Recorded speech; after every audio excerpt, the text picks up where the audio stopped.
Welcome to the Honest Dog Breeder Podcast with me, your host, Julie Swan, where each week we dive in to discuss all things dog breeding so you can build a breeding business you love, producing dogs that fulfill their owners' dreams. I believe you can have an honest dog breeding program that also pays the bills. So throw those pods in your ears while you're cleaning kennels. I'd love to join you. You know what's one of the worst feelings in dog breeding? Selling a dog to the wrong family. And what makes that worse? Knowing that it's okay enough, they'll keep the dog and take care of him, but it's not a good enough fit where the dog brings them joy. It's just sort of meh. Think about it from the silently disappointed buyer's perspective. A 15-year commitment to something that's just there, not awful enough you can complain or justify returning the dog to the breeder, but not good enough you overflow your phone with photos. You won't miss him on vacation, so you find him a nice boarding facility. You have done the basic manners and training, but it isn't rewarding to take him with you for errands in town, nor trips to the dog park. Those places silently remind you of the relationship you wish you had with your dog. You wish you had a dog that just fit in with your life. One who wanted to ride shotgun and wasn't jumping back and forth between the back seat and front seat. You wish you had a dog that wasn't so pingy, one that actually wanted to play with you in the backyard instead of pacing and running circles. You had this idea of what the dog was going to be like, but he's just not like that. You wrestle with yourself. Is this the dog? No, it can't be. It has to be me. I'm a failure at training. What made me think I could handle this dog? I'm doing him such a disservice. Your buyer is left confused and ashamed. The truth is, it's not your buyer's fault. And it's probably not the dog's fault.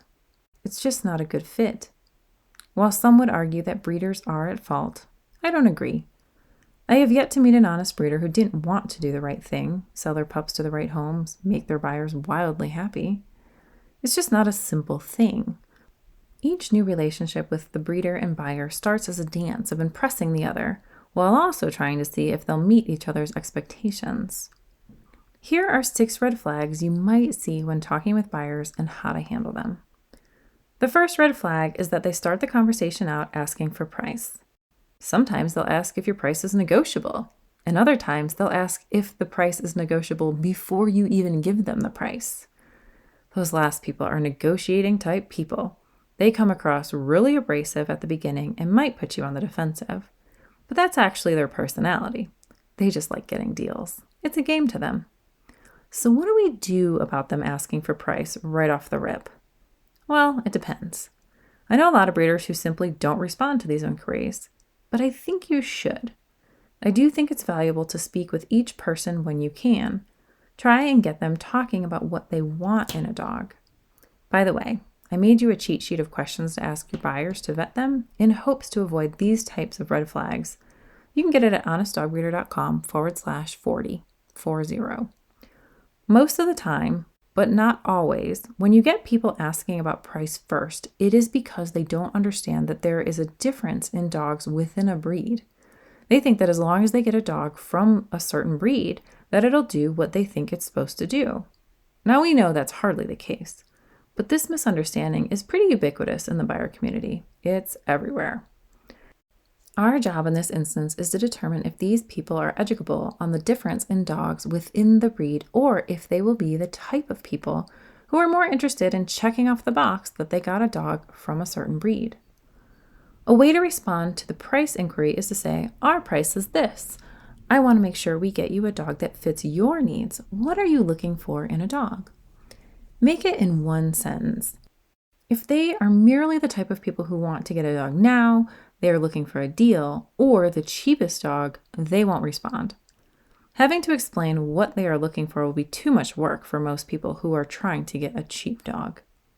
Sometimes they'll come back with color or size or something physical that tells me they aren't really thinking about life with a dog, like the many people who say, I want a liver-owned female. Lordy, if I only had a nickel for every time somebody asked for one of those. If you can get that color, size, or whatever that they want, then say that. Something like, yes, we can get that pattern. But then follow up with, I want to make sure you get the right temperament and drive for your needs. What lifestyle do you see yourself having with this dog? Usually these questions will get the lazy, deal-seeking buyer to go away. The great thing is, when you respond with an answer to their question, you aren't sarcastic, and you follow up with an in-depth question, you save your reputation, because they can't say that you never responded, nor can they say you were rude. Whether or not they deserved rude is not the point. Occasionally, and this is why it's important to answer these questions, people are truly interested in your breeding program, but they aren't sure if they'll be able to afford one of your dogs. And the price is a legitimate concern for many people.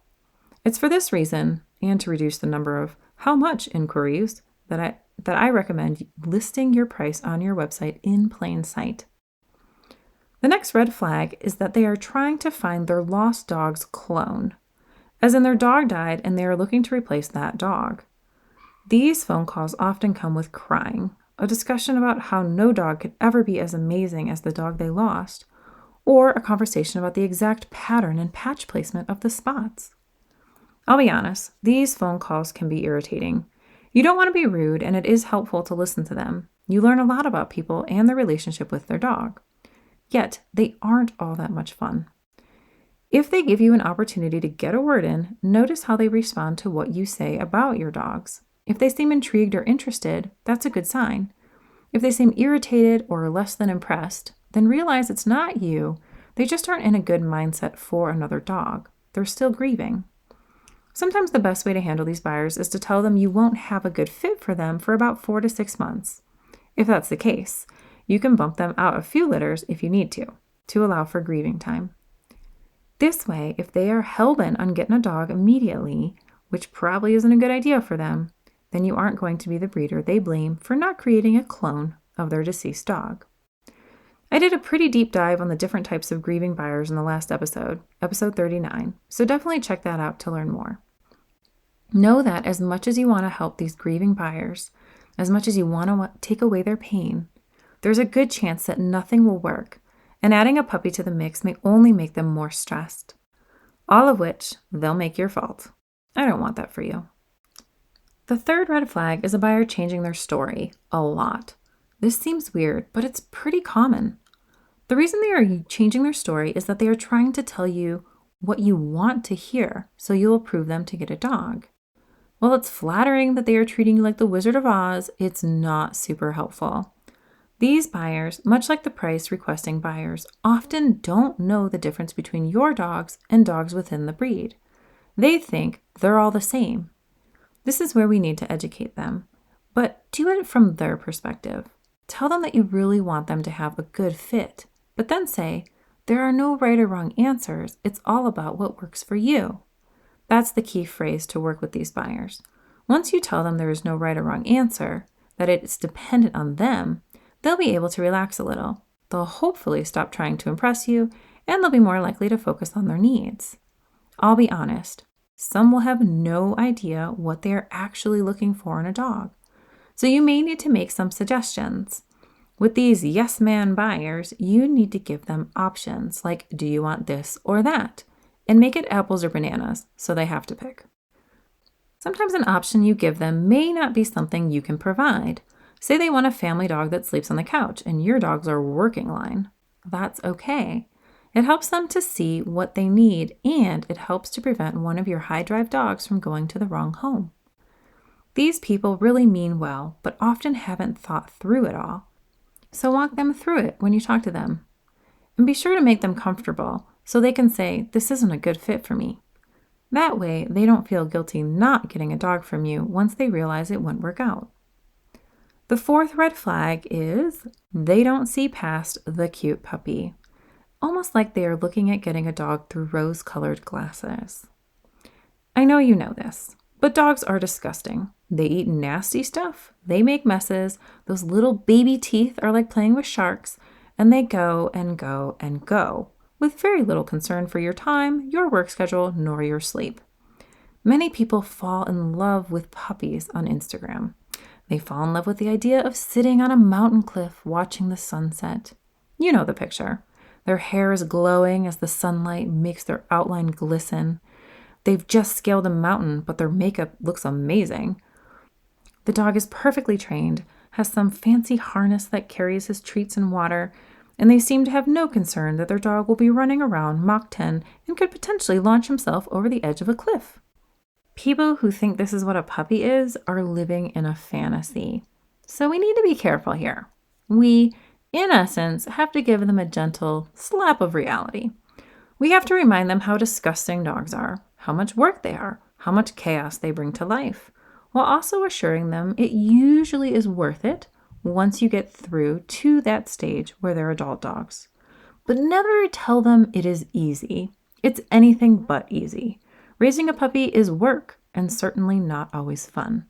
The key concept is it's rewarding, not that it's easy.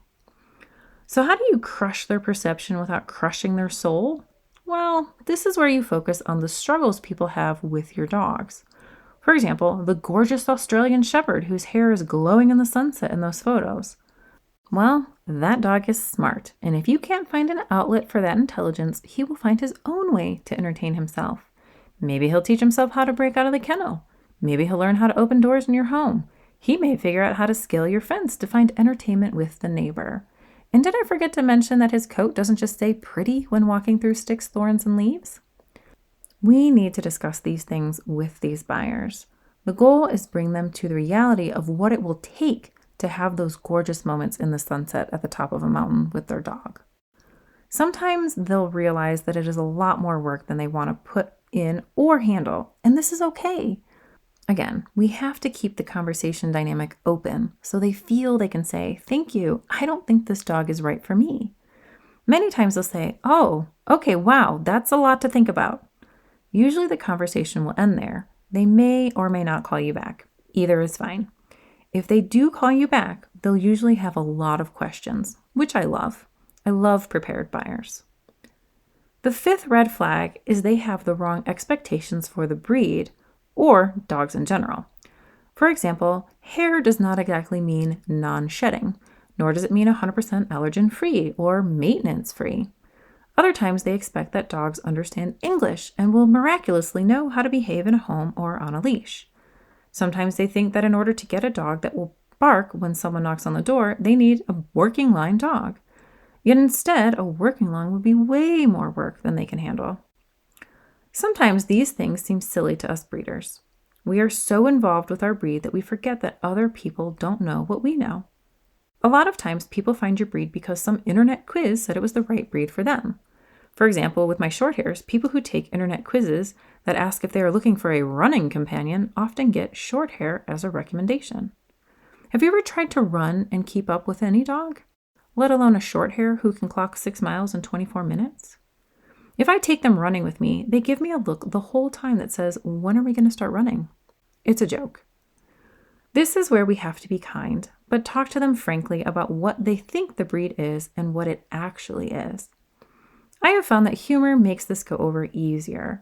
For example, they may love the idea of an athletic dog. Seriously though, who would want to say their criteria for a dog is a dog who is not athletic? So they think they want an athlete.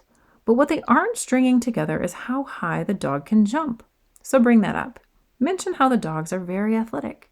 But that means they need better, taller fencing. Let them know that they can jump on counters when your back is turned, that sort of thing.